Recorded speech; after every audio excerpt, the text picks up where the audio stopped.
guys, welcome back to another video. Today I'm going to be running through my boat. It's a Haines Hunter V133 that's been converted into a stand-up tiller steer. Here it is. I can't really take too much credit for the rebuild. It was already rebuilt when I bought it, so I bought the hull and the trailer, and basically I put the engine on it, got the center console made up for it, and did a bit of the sea deck. So for the engine, I've got a 40 horsepower Mercury 2-stroke on there. It's a 2017 model, so it's probably one of the last 2-strokes that's been imported into Australia. And yeah, really good condition, goes really well too. It's got it's a hydrofoil on it, so makes it get up on the plane really quick. And then just the prop that came with it. I've been looking at getting a stainless prop and getting it properly propped, so that might make a bit of difference in the performance. Yeah, let me know if you guys have any suggestions for that. So this is basically the extended tiller arm I've got. It's just a bit of PVC pipe that I've cut to size. I cut a few slits in it there to make it fit over the tiller handle, and then just secured it with 2 stainless hose clamps. It works really well. I used to have a one of those cheap tiller hand extension arms just from eBay. It was like 30 bucks, but it ended up just snapping when just before I was about to go out the bar, so don't recommend getting them. Bit of PVC pipe works really well. Well, the engine is also electric tilt and electric start too, so it makes it really handy. So this is the rear storage.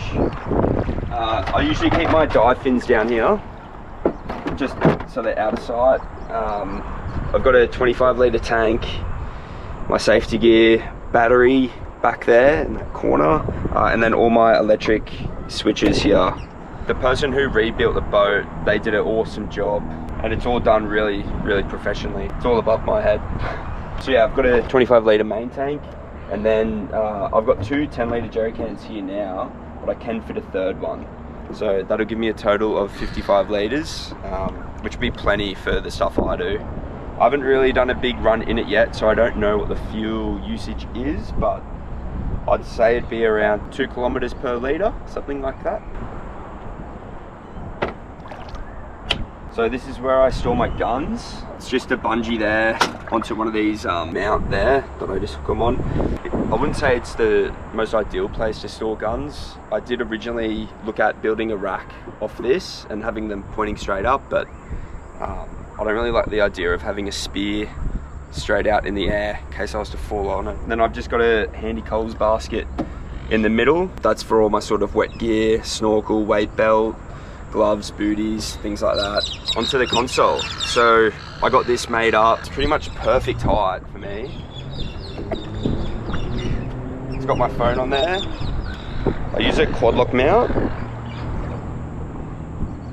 Really handy, really secure. So you can have maps running from there, and then also from my sounder. For my sounder, I've got a 9-inch Lowrance hook reveal. It's pretty good, does a job. The transducer is a 3-in-1 transducer. I don't know, does 3 different things. But yeah, I usually just use the down scan on it. Also got a Railblazer rod holder here, which is pretty handy. Sometimes I'll set my GoPro in there to film. I don't do that much fishing, so I don't use it heaps, but there's heaps of different attachments you can get for that, which is always handy. Moving on, this is the big kill box here. So it's got a big inbuilt esky, which I'm stoked about. It's got a few towels and some life jackets in there at the moment. It's all insulated in there. We've had 6 big mackerel in there. I'll show you guys a quick video of that. So yeah, it holds plenty of fish and keeps them nice and cool too. So, and then up here is the anchor well. So I just use this small sand anchor, and then I've got about 4 meters of 10mm chain, and it's covered in this sock, this black sock, which just keeps it real quiet, so I don't spook fish when I drop the anchor down. Got the anchor in the Woolies basket, sponsored by Woolies, and yeah, there's plenty more storage in there, so that's the job. There's also another storage cavity up here. Usually just leave a bit of rope in there. Then up here, this is, I guess, where the anchor line goes out. I secure the anchor here, and I've got my 2 nav lights there, which are really clean. It's a perfect little dive boat. The sides are really low to the water. It does seem a little bit sketchy sometimes going out in like big swell, because it feels like a wave's just going to come over the side, and it has before, but to get in and out of the boat when I'm diving, it's just a breeze. Originally these boats are like a runabout. This used to have a windshield about here and then 2 seats there. The top deck's been completely cut, and then they've widened out the gunnels. A couple of days ago I filmed me doing a top speed test and a whole shot test, so I'll show you guys those clips now.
A little bit about the performance of the boat.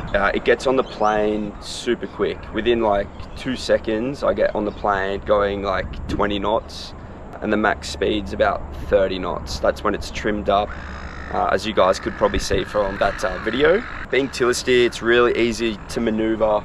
Can spin around really quick when I'm going around the bar if I need to turn around and dodge some waves.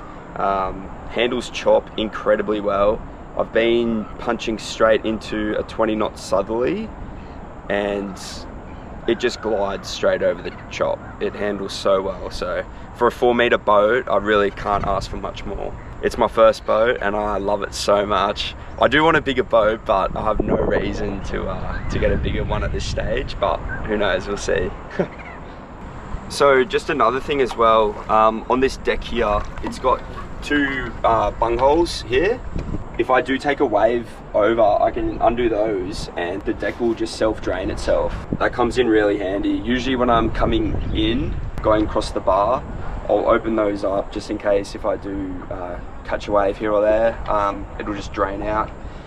I'll just run through the electric setup too. So I've got anchor lights, navigation lamps, a bilge pump.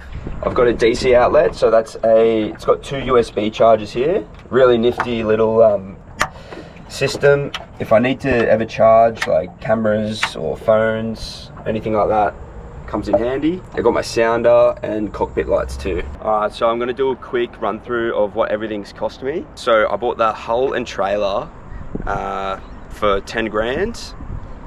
I bought the engine for $4,250. By the time I got this made up and painted, that cost me about 800 bucks. The sounder and transducer combo was 600 bucks.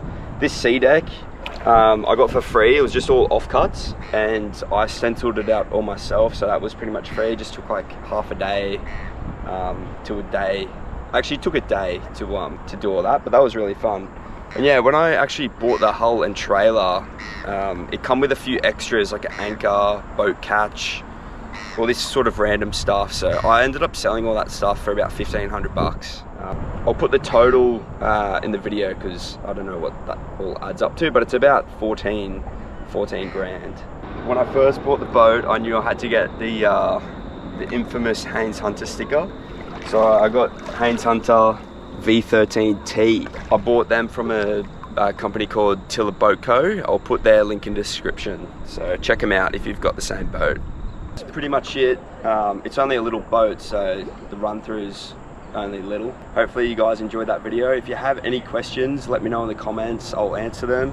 But yeah, happy diving and thanks for watching. Cheers.